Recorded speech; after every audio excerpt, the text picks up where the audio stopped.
એક નાનો બાળક, એ બાળકને એકવાર બાજુમાં રહેતા માજી આવી અને કહે છે કે બેટા, તારી પાસે એક ફૂલ સ્કેપ બ્લેન્ક પેપર છે?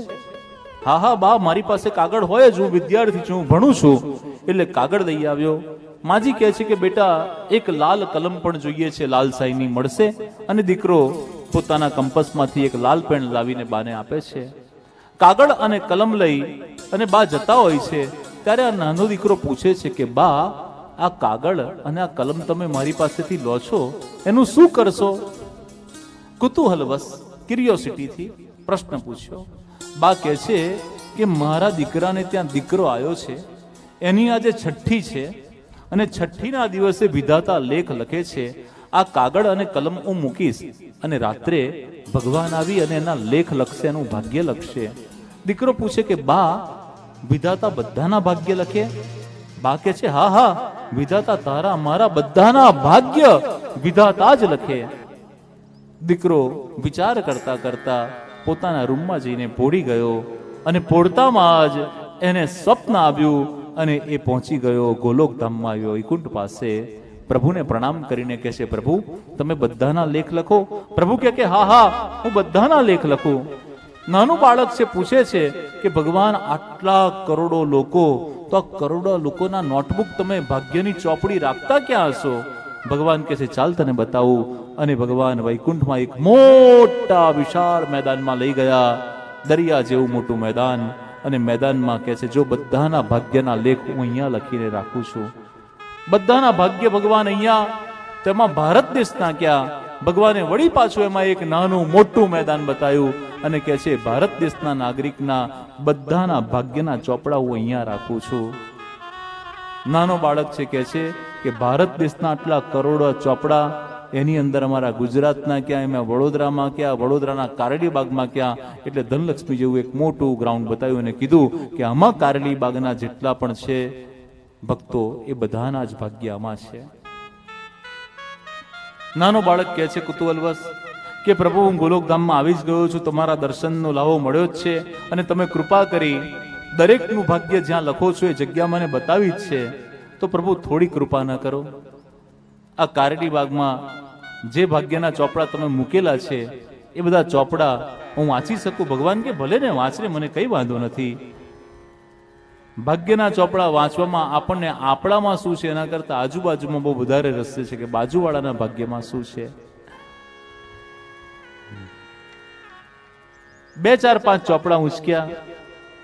દીકરાએ પોતાનું ભાગ્ય જોયું, એના માતા પિતા, એના ભાઈ, એની બેન, એના અડોશ પડોશના વ્યક્તિ, એના મિત્ર, બધાનું ભાગ્ય જોયું. પછી 2 હાથ જોડીને પ્રભુને કહે છે કે પ્રભુ, તમે બધાનું ભાગ્ય આવું જ લખો? ભગવાન કહે છે હા, હું બધાનું ભાગ્ય આવું જ લખું છું.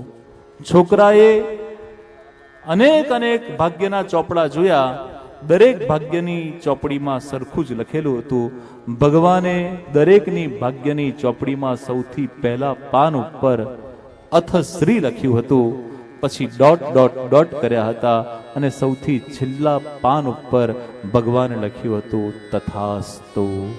આખી કોરી નોટ હું તમને આપું છું, પ્રારંભ કરીને લખવાનું તમારે છે, મારે તો ખાલી બસ તથાસ્તુ કહેવાનું છે. કર્મ તમારે કરવાના છે, અને જે કર્મ કરશો એને હું તથાસ્તુ કહી અને આશીર્વાદ આપીશ. બસ ભગવાનનું કામ છે તથાસ્તુ. તન્મે મનઃ શિવ સંકલ્પમસ્તુ. કદમ અસ્થિર હોય એને કિનારા નથી જડતા, અને અળગ મનના માનવીને હિમાલય પણ નથી નડતા. બસ તમારી મહત્વાકાંક્ષા, તમારો આત્મવિશ્વાસ અને એ બધા કરતા પર તમારો ઇન્ટેન્સ જો ક્લિયર હશે, એ કોઈને દુઃખ, કોઈને હાનિ પહોંચાડવાનું નહીં હોય, તો ભગવાનના એ તથાસ્તુના વરદાન અનુસાર આપ તમારી મંજિલ સુધી, તમારા ધ્યેય સુધી અવશ્ય પહોંચી શકશો. ભગવાન શ્રી કૃષ્ણ પાસે જો આપણે કંઈ શીખવાનું હોય તો એ ભગવાન શ્રી કૃષ્ણની નિર્ણય શક્તિ છે. ભગવાન શ્રી કૃષ્ણ વાંસળી પણ વગાડે ને ભગવાન શ્રી કૃષ્ણ ચક્ર પણ ચલાવે, પણ એમની પાસે નિર્ણય શક્તિ છે કે વાંસળી ક્યાં વગાડવી અને ચક્ર ક્યાં ચલાવવું. વાંસળી એટલે લવ છે અને ચક્ર એટલે ગુસ્સો છે. આપણે અહીંયા જ ક્યાંક ખોટું કરીએ છે. અનનોન વ્યક્તિનો ફોન આવે તો અડધો કલાક વાત કરીએ, બેંકમાંથી ફોન આવે તો હા મેડમ બોલીએ. હિન્દી ના આવડતું હોય તો પણ હિન્દીમાં આપણે અડધો કલાક ફોન ચલાવીએ. ફ્રી હી હું મેડમ, બોલીએ આપ, તમારે જે બોલવું હોય બોલો, હમ સાંભળતા હે. આમ અડધો કલાક ફોન ચલાવીએ. અને ઘરનાનો ફોન આવે તો બહુ કામમાં છું, હમણાં મૂકી દે. કેમ ફોન કર્યો? મન જમવા માટે ફોન નહીં કરવાનો મમ્મી, મન ભૂખ લાગશે એટલે આવી જઈશ. जो अपने प्यारे हैं, जो अपने आत्मीय स्वजन है, उनसे प्यार से बात किया करे. જ્યાં કંઈક ખોટું થાય છે, જ્યાં કોઈ અયોગ્ય થાય છે, ત્યાં વિરોધ કરવાનો છે. પણ જે આત્મીય છે એને પ્રેમ આપો. મોટા ભાગે દરેક ઘરની અંદર કોઈ પણ નાની મોટી સમસ્યા ઉદ્ભવતી હોય ને એનું તો મુખ્ય કારણ શું છે? આપણે ઘરના પોતાના પરિવારના વ્યક્તિઓના પણ દોષને જોઈએ છે.